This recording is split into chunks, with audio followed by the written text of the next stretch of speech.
Alam mo ba na bago magpasko 2026, posible nang walang ulan sa buong Pilipinas? Ayon sa Pag-asa, 96% sigurado na darating ang Super El Niño 2026 bago matapos ang taon. Mula 82% na yung Mayo, aabot sa 96% sa Disyembre, at 37% sigurado na very strong ito. Ito ang pinakamatinding El Niño ng dekada, sasabog sa Oktubre, Nobyembre at Disyembre.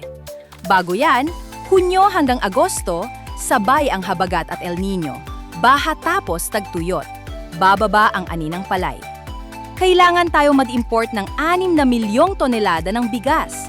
Kahit may 50 peso price cap ng imported rice na yon, posibleng tumaas pa ang bigas dahil sa shortage.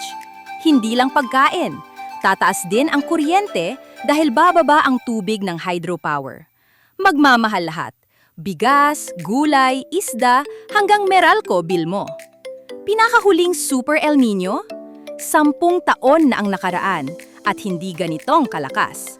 Naghahanda na ang Department of Agriculture, Climate Smart Farming, Emergency Reserves, Extended Import Cap.